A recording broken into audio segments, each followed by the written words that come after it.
பாருங்க, எல்லாருக்கும் 1000 வருஷ அரசாட்சி ஆரம்பமாயிடுச்சு அப்படின்னு உடனே இன்னைக்கு நான் என்ன பேச போறேன், it is not a destination. நிறைய பேருக்கு 1000 வருஷ அரசாட்சின்னு உடனே டெஸ்டினேஷன் நினைக்கிறாங்க. அல்லோ, that is not a destination. 1000 வருஷ அரசாட்சிங்கிறது அந்த டெஸ்டினேஷன் போற பாதை. கையத்தட்டு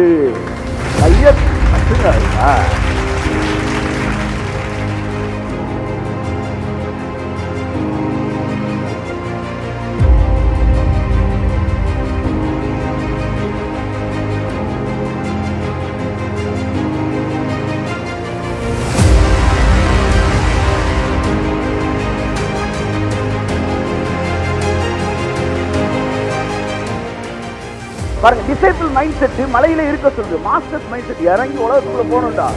போய் தோண்டி பார்க்கணும், நோண்டி பார்க்கணும். எது எது குறைவோ அதை சரியாக மாற்ற வேண்டும்.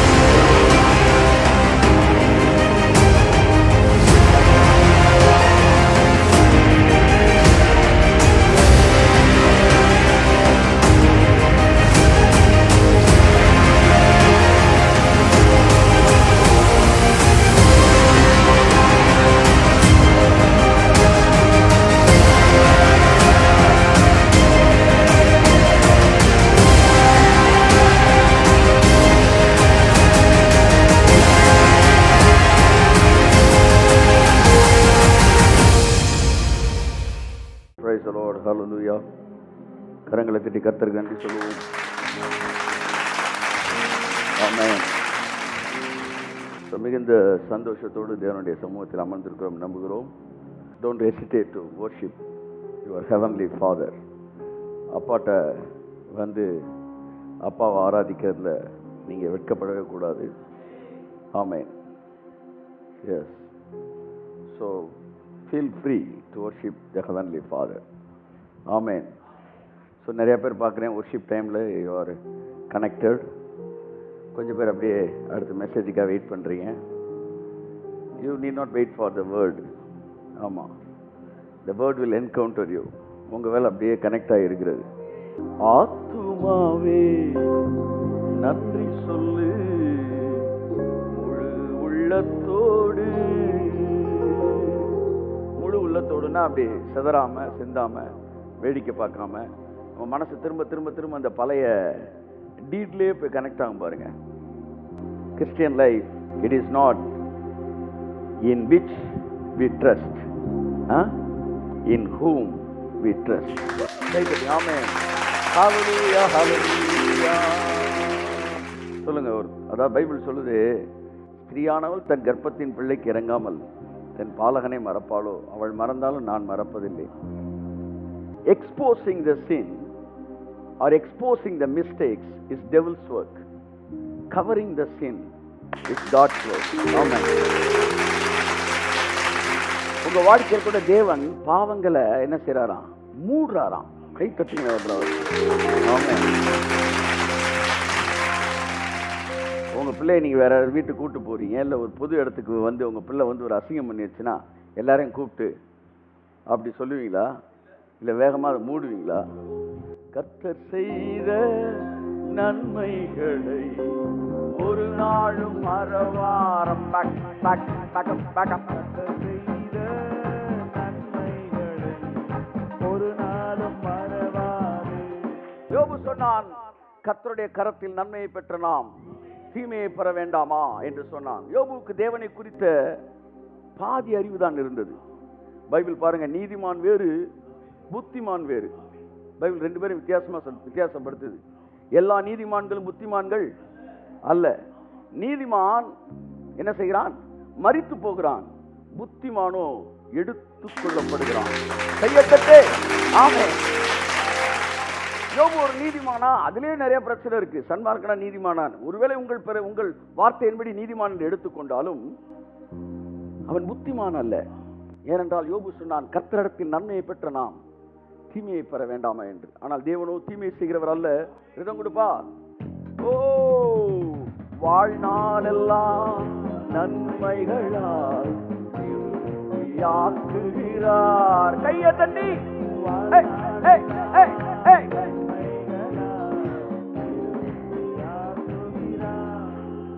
நன்மையான எந்த ஈவும் பூரணமான எந்த வரமும் பரத்திலிருந்து உண்டாகி ஜோதிகளின் பிதாவினிடத்திலிருந்து இறங்கி வருகிறது. நன்மையானவைகள் மட்டும்தான் அங்கிருந்து வருது, தீமையானது அங்கிருந்து வருவது இல்லை. அப்ப நன்மையான எந்த ஈவும் பூரணமான எந்த வரமும் பரத்திலிருந்து உண்டாகி மேட் இன் ஹெவன் ஜோதிகளின் பிதாவினிடத்தில் இறங்கி வருகிறது. சில கடைகளுக்கு போகும்போது நம்ம கேட்போம், சார் இந்த இது இல்லையா சார்? நான் சொல்லுவேன், சார் பிராண்டட் ஒன்லி சார், எங்கள்கிட்ட பிராண்டட் மட்டும்தான், இது பிராண்டட் ஷோரூமு, அதனால எங்கள்கிட்ட பிராண்டட் ஐட்டம் மட்டும்தான் இருக்கும். சார் அது சைனா சார், அந்த தெரு ஓரத்தில் போனீங்கன்னா நீங்கள் வாங்கிக்கலாம் சார், இங்கே முடியாது சார் அப்படின்னு வாங்கி. ஏன்னா அந்த ஷோரூம் வந்து எப்பவுமே பிராண்டட் தான் அனுப்புவாங்க. அப்போ பரலோகம் சொல்லுது, நன்மையான எந்த இதுவும் சார் பூரணமான எந்த வரமும் வாழ்நாளெல்லாம் நன்மைகளால் திருப்தியாக்குகிறார். கையை தட்டி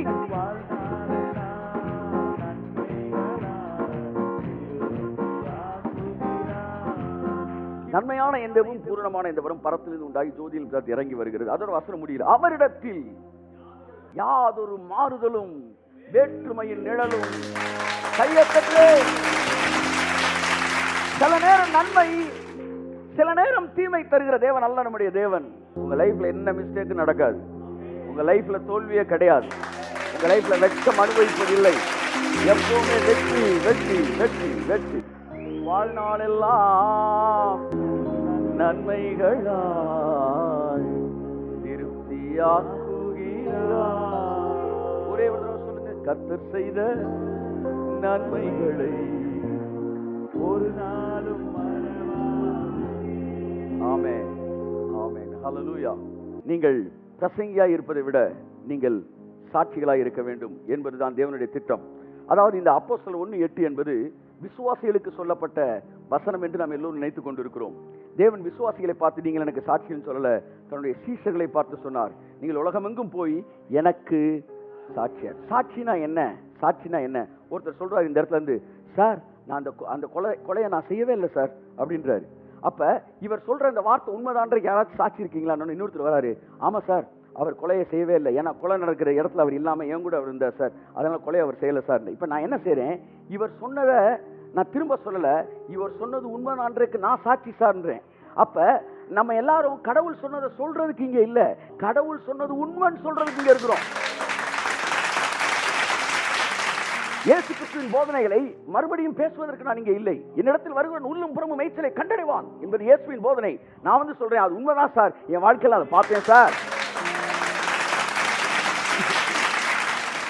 health, prosperity, love, joy, peace எல்லாத்துலயுமே நீங்க நினைக்கிற 5 அப்பத்தை எடுத்து 5000 பேருக்கு இயேசு ஜனங்களுக்கு கொடுத்தாரு. ஜனங்களுக்கே ஒரு கொடுக்கல, அப்பத்தை பிட்டு முதலாவது தம் சீஷர்களுக்கு கொடுத்தார். சீஷர்கள் வாங்கிதான் ஜனங்களுக்கு கொடுக்குறாங்க. பரிசுத்த ஆவி உங்களிடத்தில் வரும்போது the Holy Spirit and witness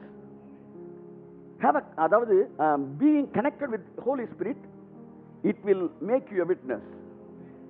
பரிசுத்த ஆவியானவரோடு இணைக்கப்பட்ட ஒரு வாழ்க்கை இருக்கும்போது உங்களை சாட்சியாய் மாற்றுகிறது. ஆவியானவரோடு இருக்கிற உறவு பாருங்க, இயேசு கிறிஸ்து ரட்சிப்பத்தராரு, ஆவியானவர் அதை செயல்படுத்துறாரு. Jesus he said what to do, but Holy Spirit he says how to do.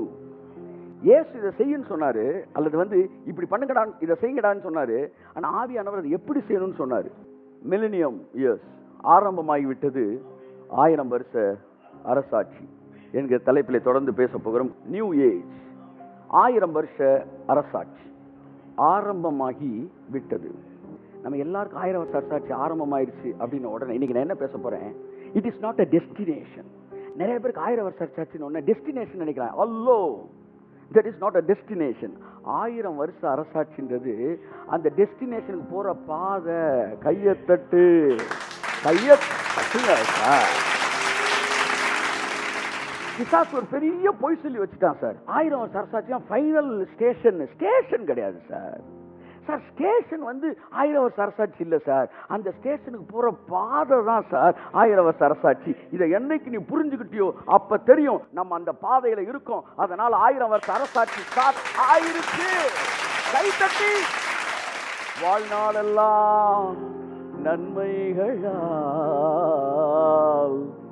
திருப்தியாக்குகிறார். கர்த்தர் செய்த நன்மைகளை ஒரு நாளும் மறவாது. கிறிஸ்தவருடைய கனவு என்ன தெரியுமா? 1000 வருஷ அரசாட்சி. யூதருடைய கனவு என்ன தெரியுமா? மேசியா. ஆனா ஒரு கனவு மட்டும் இருந்தா போதாது, அறிவு இருக்கணும். ஆத்துமா அறிவில்லாது இருப்பது நல்லதல்ல. மேசியாவுக்கு வெறிபிடிச்சு அலைஞ்சவங்க யூதர்கள், வெறிபிடித்து அலைந்தவர்கள் யூதர்கள். யூதர்கள் வெறிபிடிச்சு திரிறாங்க மேசியாவுக்கு. ஆனா மேசியா வந்தார், நின்றார், வென்றார், சென்றார். ரொம்ப மேசியா பத்தி பேசுறாங்க. அவங்க பெரிய பக்திமான் நினைக்க கூடாது. நீங்கள் அறியாத ஒருவர் உங்கள் மத்தியில் இருக்கிறார். அப்ப மேசியா மேல வெறிபிடிச்சு தெரிஞ்சவன் வந்த மேசியாவை பார்க்கல. எலியா மேல வெறிபிடிச்சு தெரிஞ்சவன் வந்த யோவான் ஸ்நானன் பார்க்கல. அப்படிதான் இன்னைக்கு பெந்தேகோஸ்தே வெறிபிடிச்சு தெரியுது. 1000 வருஷ அரசாட்சி உன்னை சுத்தி ஸ்டார்ட் ஆச்சு மகனே, அதை நீ பார்க்கல. வனாந்தரத்தில் கூப்பிடுவனுடைய சத்தம் என்பது போல ஒரு தீர்க்கதரிசியின் சத்தம் என்று புறப்பட்டு வருகிறது. உன்னை சுத்தி 1000 வருஷ அரசாட்சி ஸ்டார்ட் ஆகி பல வருடங்கள் ஆகிவிட்டது. கரங்களை தட்டி கர்த்தர் நன்றி சொல்லுவோம். ஏறக்குறைய பல ஏஜஸ், உலக தோற்றம் முதல் கடைசி வரைக்கும் பல காலங்கள் வருகிறது. அதுல ஒரு காலம் தான் 1000 வருட அரசாட்சி. அங்கதான் கம்ப்ளீட்டா டெவில் வந்து என்ன செஞ்சிருக்கிறான்? கம்ப்ளீட்டா காலியாயிருக்கிறான். அந்த இடம் தான் 1000 வருஷ அரசாட்சி. ஏறக்குறைய 6 காலங்கள். 7வது காலம் தான் 1000 வருஷ அரசாட்சி. அந்த 6 காலத்தையும் பார்த்தா தான் 7வது காலத்தை படிக்கணும்னா 6 காலத்தை நீங்க படிச்சீங்கன்னா தான் 7வது காலத்தில் என்ட்ரு ஆகிறத படிக்க முடியும். சார் பழைய காலம் எப்படி வந்து இன்னொரு காலமா மாறுச்சு நீங்க பார்த்தா தானே சார் இந்த காலம் எப்படி மாறுகிறது என்பதை நீங்கள் புரிந்து கொள்ள முடியும். பாருங்க, ஒரு +2 போறவன் இதுக்கு முன்னாடி Q&A அப்படின்னு ஒரு புக் படிக்கிறான், கொஸ்டின் அண்ட் ஆன்சர். இதுக்கு முன்னாடி கேள்வி எப்படி கேட்டுக்கிறாங்க, எதை அடிக்கடி கேட்டுக்கிறாங்க என்பதை பார்த்து அதன்படி அடுத்தது தன்னை செய்யலாம் ரெடி பண்றான். இந்த 6 காலத்தை பாருங்க. ஒன்னு ஏதேன் தோட்டத்தில் இன்னசென்ட் ஏஜ், அடுத்து மனசாட்சியின் காலம், அடுத்து மனித ராஜ்யத்தின் காலம், அடுத்து வாக்குத்தத்தத்தின் காலம், அடுத்து நியாயப்பிரமாணத்தின் காலம், அடுத்து கிருபையின் காலம், அடுத்து 1000 வருஷ அரசாட்சி காலம். இந்த எந்த காலத்திலும் இடையில வானத்திலிருந்து ஒரு பெரிய லைட் வந்து அப்படி வந்து இதோடு இந்த காலம் முடிவடைந்து விட்டது. இதோ இன்று முதல் புதிய காலண்டர் போல என்ன செய்யறோம், புது காலம் துவங்கி விட்டது அப்படின்னு எங்கேயுமே நடக்கல. ஒரு காலத்துல இன்னொரு காலத்துல நுழைஞ்சத எந்த மனுஷனுக்குமே தெரியாம நுழைஞ்சிருக்கிறாங்க. கை தட்டுங்க. ஆமென். அவர்கள் நுழைந்த உடனே பெரிய மாற்றங்கள் எல்லாம் வெளியரங்கமா மேனிஃபெஸ்டடா இல்ல. அவங்க நுழைஞ்சதுக்கு அப்புறம் தான் மாற்றம் வந்துச்சு. மாற்றம் வந்ததுக்கு அப்புறம் நுழையல. நீங்க நான் பேச போற பெரிய விஷயம் என்னவென்றால், எல்லாம் சரியாக இருப்பது 1000 வருஷ அரசாட்சி அல்ல, எல்லாவற்றையும் சரியாக மாற்றுவதே 1000 வருஷ அரசாட்சி. கர்த்தர் எனக்கு தெளிவா சொன்னாரு, எல்லாம் சரியா இருக்கிறது 1000 வருஷ அரசாட்சியும் நினைச்சுக்கிட்டு இருக்கான். இல்ல, எல்லாத்தையும் சரியாக்குறது 1000 வருஷ அரசாட்சி. நீ என்ன சொல்ற? 1000 வருஷ அரசாட்சி வந்த உடனே அந்த முதல் நாளே பம்பர பம் அப்படின்னு பஞ்சு மிட்டாய் விற்கிற மாதிரி அப்படியே கலர்ஃபுல்லா இருக்கும்னு நினைக்கிற. தப்பு. ஆட்சி வந்ததுக்கு அப்புறம் தான் மாற்றம் வரும். நீ மாற்றம் வந்ததுக்கு அப்புறம் ஆட்சி வரும் நினைக்கிற. இல்ல மகனே, ஆட்சி வந்ததுக்கு அப்புறம் தான் மாற்றம் வரும். அப்ப ஆட்சி வரும்போது மாற்றம் இல்லாமல் தான் இருக்கும், ஆனால் ஆட்சி வந்த பிறகு மாற்றம் வரும். எல்லாம் முடிந்தது என்று இயேசு சொன்னபோது 1000 வருஷ அரசாட்சி ஆரம்பமாகிவிட்டது. அதுக்கப்புறம் டிரான்ஸ்ஃபர்மேஷன் ஆரம்பமாகுது. நல்லா கவனிங்க. இதுக்கடையில் ஒரு சின்ன சந்தேகம் உங்களுக்கு வரும். 1000 வருஷம்னா 1000 வருஷம் தானே, இயேசு வந்துட்டு போய் 2000 வருஷம் ஆச்சுல அப்படின்னு ஒரு சந்தேகம் வருது. ஆமா, அப்ப ரோமர்களுடைய கணக்குப்படி 1000 அப்படின்னா 1000 கிடையாது. 1000 அப்படின்னா இன்ஃபினிட்டி அப்படின்னு அர்த்தம். மில்லினியம் இயர்ஸ் அப்படின்னா இன்ஃபினிட்டி, அதாவது ஒரு விஷயம் கம்ப்ளீட் ஆகிற வரைக்கும் எவ்வளவு வேணாலும் நீங்க எடுத்துக்கலாம். கைத்துக்கு வரைக்கும் that is what 1000. ஓகே, மேட்ருக்கு வருவோம். அப்ப நல்லா கவனிங்க. 1000 வருஷ அரசாட்சி என்றால் ஒரு ஒரு ஒரு ராஜ்யத்தை கைப்பற்றுவது. கைப்பற்றி தேவனுடைய ராஜ்யம் அங்கு வரும்போது அங்கே அவருடைய 1000 வருட அரசாட்சி ஆரம்பமாகிறது. We have started experiencing such a blessings in our life. உங்களுக்கே தெரியல, அதை அனுபவிச்சுட்டு தான் இருக்கிறீங்க. நீங்க இன்னைக்கு அனுபவிக்கிறேன்னு சொல்றீங்க பார்த்தீங்களா? இயேசு சொன்னார் இல்லையா, நான் உலகம் கொடுக்கக்கூடாத சமாதானத்தை உங்களுக்கு நான் தருகிறேன். உலகம் கொடுக்கவும் அந்த சமாதானத்தை கொடுக்கவும் முடியாது, உலகம் அந்த சமாதானத்தை எடுக்க முடியாது என்று அதை நான் உங்களுக்கு இலவசமாய் தருகிறேன். அந்த சமாதானத்தை உலகம் எடுக்க முடியாதுன்னாரு. இதான் ஏசாயா சொன்னா, நித்திய மகிழ்ச்சி அவர்கள் தலைமையில் இருக்கும், சந்தோஷம் மகிழ்ச்சியும் அடைவார்கள், சஞ்சலமும் தவிப்பும் கையை தருகிறது. ராமே, என் வாழ்க்கையில் நித்திய மகிழ்ச்சி இருக்கிறவர்கள் நான் பார்க்கிறேன், எப்பொழுதும் மகிழ்ச்சியா இருக்கிறவர்கள் நான் பார்க்கிறேன், அவர்களோடு நான் உறவு வைத்திருக்கிறேன். என் வாழ்க்கை அப்படி டிரான்ஸ்ஃபார்ம் ஆகுது. இதெல்லாம் ஏசாயா சொன்ன தீர்க்கதரிசனத்தின் நிறைவேறுதல்கள். இனி துஷ்டன் உன் வழியாய் வருவது இல்லை, அவன் முழுவதும் சங்கரிக்கப்பட்டான். என் அருமையான தேவனுடைய பிள்ளைகளே, இன்றைக்கு எப்படி நம்ம 1000 வருஷத்துக்கு நுழைஞ்சோம் அப்படின்ற பத்தி நீங்க ஒன்று புரிஞ்சுக்கணும். நீங்க the every following age is the transformation of the previous age. அதை நீ புரிஞ்சுக்கணும். ஒவ்வொரு காலமும் transformation. It is not just a manifestation. ஏதோ அப்படி நேரா வந்து ஒரு ப்ராமினன்ட் ஒரு மேனிஃபெஸ்டேஷன், விசிபிள் மேனிஃபெஸ்டேஷன் கிடையாது. அது புரிஞ்சுக்கங்க. ஒரு காலம் வந்துருச்சுன்னு பாருங்க, பழத்தை கடிச்ச உடனே இன்றிலிருந்து மனசாட்சி காலம் ஆரம்பித்து விட்டது. நேரம் இப்பொழுது 12 மணி 3 நிமிடம். உங்கள் இருதயம் கலங்காதிருப்பதாக, மனசாட்சியின் காலம் ஆரம்பித்து விட்டது. அப்படி சவுண்ட்லாம் வரல. இவனுக்கே தெரியல உள்ள நுழைஞ்சிட்டோன்னு. சரி, பழத்தை சாப்பிட்டான். முள்ளும் குறுக்கும் உனக்கு பிறப்பிக்கும் என்று சொன்ன உடனே ஆதாம் வெளியில வந்த உடனே உலகம் ஃபுல்லா முள்ளுக்காடா இருந்துச்சா? இல்ல. கையத்துக்கு இல்ல, உலகம் நல்லா தான் இருந்துச்சு. ஆட்சி மட்டும் மாறிடுச்சு. உடனே அடுத்த நாள் முள்ளுக்காடா மாறல. அப்ப எவ்வளவு நாள் ஆச்சு? பல வருஷம் ஆச்சு, பல 1000 வருஷம் ஆச்சு அட்வர்ஸ் ரியாக்ஷன் நடக்கிறதுக்கு. பிசாசுத்தரோட வல்லமை அப்படியே ரிலீஸ் பண்ண ஆரம்பிச்சான், மனுஷன் மூலமா பரப்ப ஆரம்பிச்சான். ஸோ அந்த டிரான்ஸ்ஃபர்மேஷனு நுழைஞ்ச உடனே இல்லை, ஆனால் மாறிச்சு. அப்படியே இந்த டிரான்ஸ்ஃபர்மேஷனும் நுழையும் போது வேற மாதிரி இருந்தாலும் சீக்கிரத்தில் அது எல்லாம் மாறப்போகுது. அதனால தான் நீங்கள் பாருங்க, என்னப்பா என்ன சாங்க மாறப்போகுது? எல்லாமே மாறப்போகுது, எல்லாமே மாறப்போகுது, வாழ்க்கை ஃபுல்லா மாறப்போகுது, அவர் நினைச்சதெல்லாம் நடக்க போகுது, ஜம் ஜம் ஜம் ஜம் ஜம் எல்லாமே மாறப்போகுது, எல்லாமே மாறப்போகுது, வாழ்க்கை ஃபுல்லா மாறப்போகுது, அவர் நினைச்சதெல்லாம் நடக்க போகுது, மாறப்போகுது, எல்லாமே மாறப்போகுது, இயேசுவின் வல்லமையால் மாறப்போகுது, கையை தட்டி மாறப்போகுது, எல்லாமே மாறப்போகுது, இயேசுவின் வல்லமையால் மாறப்போகுது. மாறினதுக்கு அப்புறம் அரசாட்சி வராது.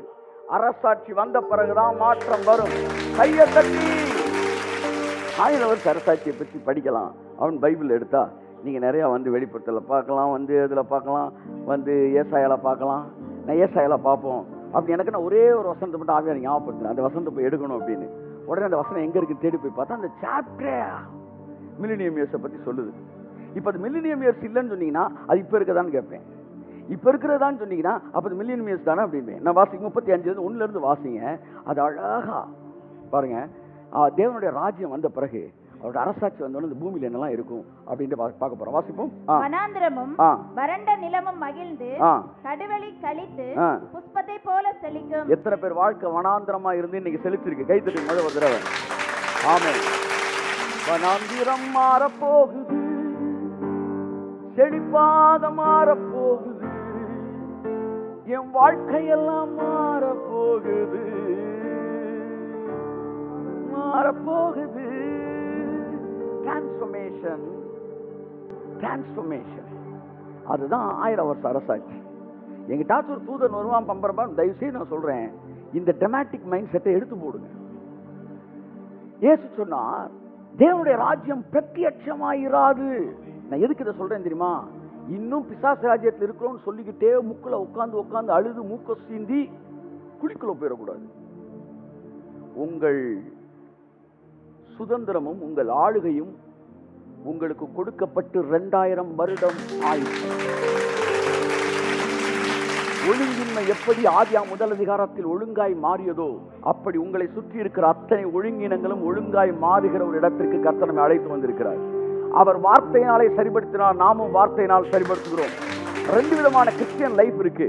ஒன்னு தேவனுக்குள்ள ஒளிஞ்சுகிட்டு இருக்கிற ஒரு வாழ்க்கை, இன்னொன்னு தேவனை போல செயல்படுகிற ஒரு வாழ்க்கை. ஒன்னு acting as a son of God, இன்னொன்னு acting as a God, acting as God. தேவனை போலவே செயல்படுவது. பாருங்க, நல்லா கவனிங்க. இந்த டிரான்ஸ்ஃபர்மேஷன், அதாவது டிரான்ஸ்பிகரேஷன் மவுண்டன் இருக்கு பார்த்தீங்களா, மவுண்ட் ஆஃப் டிரான்ஸ்பிகரேஷன், அதுல இருந்தப்ப அப்படியே வந்து ஆஹா தேவனுடைய பிரச்சனை பயங்கரமா இருக்கு, இங்க எனக்கு ஒரு கூடாரம் உங்களுக்கு ஒரு கூடாரம் போட்டு இங்க அப்படியே தங்கிடலாம் நான் இருக்கிறேன். அப்ப ஒரு குரூப் என்ன செய்யுது, கடவுளுடைய பிரசன்ஸ் தன்னை ஒழிச்சுக்குது. That is what Peter's mind set. நான் பீட்டர்ஸ் மைண்ட் செட்டும் பால்ஸ் மைண்ட் செட்டை இப்போ உங்கள்கிட்ட பேச போறேன். கை தட்டுங்க அவருக்கு. ஆமென். பேதுரு எப்பவுமே கம்ஃபர்ட் ஜோன்ல இருக்கிறவன். அப்படியே பாட்ட பிறகு ராம் திரிகிரு ராம் திரிகிரும் சிக்காங் கிஞ்சிக்கிரு ராம் திரிகிரு ராம் திரிகிரும் சிக்காக் கிச்சிக்காங் ராம் திரிகிரு ராம் திரிகிரும் சிக்காக் சிக்காக் ராம் திரிகிரு ராம் திரிகிரும். ஆனா பேதுரு பெரிய பயந்தாங்குழி. அவன் வந்து பாருங்க, இங்கே இருப்போம் எஸ் நான் சொல்றேன், இங்கே இருந்தா கதை ஆகாதுப்பா, இறங்கி உலகத்துக்குள்ள போகணும். கை தட்டுங்க, இறங்கணும்னா. ஏன்னா அங்க ஒருத்தன் தான் பிள்ளை படுற பாட கேட்டு அழுதுகிட்டு இருக்கிறான், அங்க ஒருத்தன் சம்பள உயர்வு இல்லாம அழுதுகிட்டு இருக்கிறான், அங்க ஒருத்தன் குடும்பத்தை காப்பாற்ற வழி இல்லாம அழுதுகிட்டு இருக்கிறான். அவனுக்கு போய் ஹெல்ப் பண்றதுக்கு தேவன் மலையிலிருந்து இறங்கி வராரு. கை தட்டு வருது அவருக்கு. பாருங்க, டிசைபிள் மைண்ட் செட் மலையில இருக்க சொல்லுது, மாஸ்டர்ஸ் மைண்ட் செட் இறங்கி உலகத்துக்குள்ள போகணும்டா. போய் தோண்டி பார்க்கணும், நோண்டி பார்க்கணும், எது எது குறைவோ அதை சரியாக மாற்ற வேண்டும். அப்பொழுதுதான் நீங்களும் நானும் விரும்புகிற அந்த 1000 வருஷ அரசாட்சி இந்த பூமியிலே களை கட்ட ஆரம்பிக்கும். கையை தட்டி வந்தவர்களாமே. அருமையான தேவனுடைய பிள்ளை, உன்னை சுற்றி இருக்கிற உலகம் மாத்த வார்த்தையினால நீ மாத்த இந்த உலகம் புதிய எருசலேமை பார்க்கும் என்று நான் சொல்கிறேன். ஒருவேளை இதை நீ நம்பாமல் போனால் மறுபடியும் 1000 வருஷம் கழிச்சு இதே செய்தி நீ நம்பித்தனாக வேண்டும். அன்னைக்கு ஒரு மறுரூபம் வரும், அதுவும் இதே செய்திலாம் வரும். So you cannot neglect this message because every age is the transformation of the previous age. இப்போ ஒரு டிரான்ஸ்ஃபர்மேஷன் நுழைஞ்சிருச்சு. அது எவ்வளவு ஸ்பீடா நடக்கும் தெரியுமா? கடுகு விதை மாதிரி ஒரே நாள் நைட்ல வளர்ற மாதிரி, புளித்த மாவு ஒரே நாள்ல எல்லாத்தையும் புளிக்க வச்ச மாதிரி, தேவனுடைய சத்தியத்தை அறிந்து கொண்ட உங்கள் மூலமா இந்த உலகம் புளிக்க போகிறது. கைத்தட்டி கர்த்தருக்கு நன்றி சொல்லுங்கள். You see, this is what the purpose that God has chosen us. நம்மளை அழைச்சது கூடாரத்தை போட்டு உட்கார்றதுக்கு இல்ல, எந்திரிச்சு வந்து அழுது கொண்டிருக்கிற கண்ணீரை துடைப்பதற்காக, டிரான்ஸ்ஃபர்மேஷன்ல பூமியில கொண்டு வந்து கொடுப்பதற்காக தேவன் நம்மை அழைத்திருக்கிறார். மறுரூப மலையில் அமர்ந்திருப்பதற்கல்ல, இறங்கி வந்து அழுது கொண்டிருக்கிற தகப்பனுடைய கண்ணீரை துடைத்து அந்த பையனை பிசாசின் பிடியிலிருந்து விடுதலையாக்கி 9 பேர் செய்ய முடியாததை இந்த 3 பேரோடு போய் இயேசு செய்து முடித்தது போல இந்த பூமியை டிரான்ஸ்ஃபார்ம் ஆக்குறது, டிரான்ஸ்ஃபர்மேஷன். அப்ப என்ன செய்யணும்? பூமி மாறினாதான் 1000 வருஷ அரசாட்சி நிறைவு பெறுது, அது அழகாகுது. அப்படின்னா இப்பவே நீங்க அந்த அரசாட்சிலாம் இருக்கிறீங்க. உங்களை சுத்தி ஒரு அரசாட்சி ஸ்டார்ட் ஆகுது. அதை இயேசு சொல்றார், உங்களுக்குள் தேவனுடைய ராஜ்யம் ஃபர்ஸ்ட் வந்துருது. அப்போ உங்களுக்குள்ள வரும்போது வெளியில நெகட்டிவா இருந்தாலும் உங்களுக்குள்ள எல்லாம் பாசிட்டிவாவே நடக்கும். அடுத்து உங்களுக்குள்ள பாசிட்டிவா நடந்துக்கிறது, உங்களை சுத்தி பாசிட்டிவா நடக்க ஆரம்பிக்கும். அடுத்து போகிற இடமெல்லாம் பாசிட்டிவா நடக்க ஆரம்பிக்கும். அப்படித்தான் தேவனுடைய ராஜ்யம் ஸ்தாபிக்கப்படுகிறது. தேவனுடைய ராஜ்யத்தை ஸ்தாபிப்பதற்கு பரலோகத்தில் ஒரு தூதன் வரமாட்டான், நீயும் நானும் மட்டும்தான் செய்யணும். பொறுப்பை உணர்ந்தவர்களாய், அறிவை அறிந்தவர்களாய் நாம் எழுந்திருக்கும் போது நம்மை சுற்றி ஒரு பெரிய 1000 வருஷ அரசாட்சியை ஸ்தாபிக்கிறோம். எத்தனை பேர் அதை என்ஜாய் பண்ணிட்டு இருக்காங்க? எல்லாருமே நுழைஞ்சிருக்கீங்க சார். ஆனா எவன் புரிஞ்சுக்கிட்டோன்னா என்ஜாய் பண்றான்.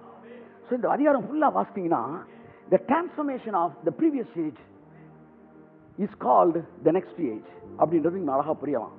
ஏன்னா இது 1000 வருஷ அரசாட்சியை பத்தி சொல்லப்பட்டிருக்கு. வாசிங்க. அது மிகுதியாய் செழித்து பூரித்து ஆனந்த களிப்புடன் பாடும். லீபனோனின் மகிமையும் கர்மேல் சாரோன் என்பவைகளின் அலங்காரமும் அதற்கு அளிக்கப்படும். ஆமென். அவர்கள் கர்த்தருடைய மகிமையையும் நமது தேவனுடைய மகத்துவத்தையும் காண்பார்கள். ஆமென். தளர்ந்த கைகளை திடப்படுத்தி தள்ளாடுகிற முழங்கால்களை பலப்படுத்துங்கள்.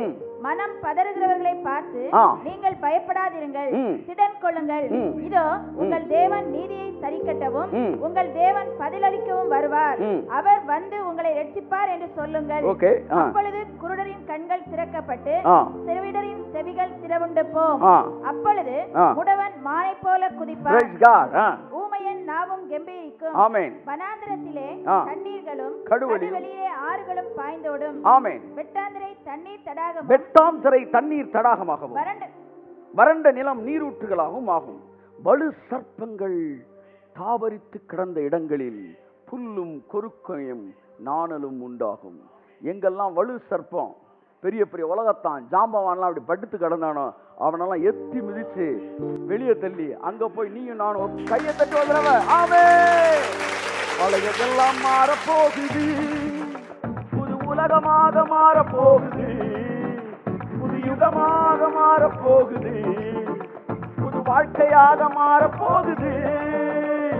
பழையதெல்லாம் மாறப்போகுது, ஓ ரபலாஷே உலகமாக மாறப்போகுது, புது யுகமாக மாறப்போகுது, புது வாழ்க்கையாக மாறப்போகுது. What is millennium years?